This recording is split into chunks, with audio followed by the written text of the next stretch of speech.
আজকে দ্বিতীয় সোমবারে পুজো দিতে যাই। আমি আমার মায়ের সাথে এখন পুজো দিতে যাচ্ছি। গাছে একটা ফুল দেখে সেটাও পেড়ে নিলাম। বাড়ির সামনেই মন্দির, তো সেখানেই পুজো দিতে যাচ্ছি।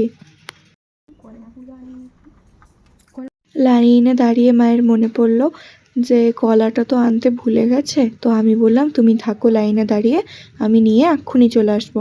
বাড়ির সামনে হওয়াতে এটাই সুবিধা। তো আমি এখন নিয়ে নিচ্ছি আর এখন চলে যাবো আবার মন্দিরে। আজকে সকাল থেকেই মেঘলা মেঘলা ওয়েদার ছিল। তারপর মন্দিরে গিয়ে পুজো করে নিয়েছি। আর পুজোর সময় ভিডিও করতে আমার মোটেও ভালো লাগে না। বাড়ি এসেও পুজো করে নিয়েছি। তো আমি সুন্দর করে টিপ পরেছি, তো ও পরবে না, ওকেও তাই পরিয়ে দিয়েছি। শ্রাবণ মাসে তুমিও সেজেছো সোনা? সেজেছো? কি গো সেজেছো? শ্রাবণ মাসে পুজো দিয়েছো? পুজো ও পুজো সোনা। যেহেতু কিছুদিন পরেই কলেজ, তো তার জন্যই আমার কিছু জিনিস নেওয়ার ছিল। তো সেটা নিয়ে নেওয়ার পর আমরা এখন কচুরি খেয়ে নিচ্ছিলাম।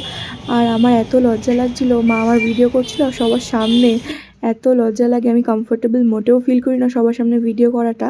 তারপর মা কটা গাছ নিয়ে নিল। কত? আখের রস দেখলেই আমার খুব খেতে ইচ্ছে করে। মায়ের আমার দুজনেরই প্রিয়, তাই মাকে বললাম চলো দুজন মিলে খাই।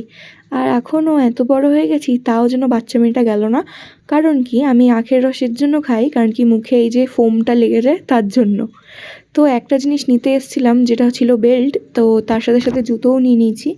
এবার চলে যাচ্ছি বাড়ি, কারণ কি পুচু তো একা আছে বাড়িতে, আর জলদি গিয়ে ওর সাথে খেলতেও তো হবে।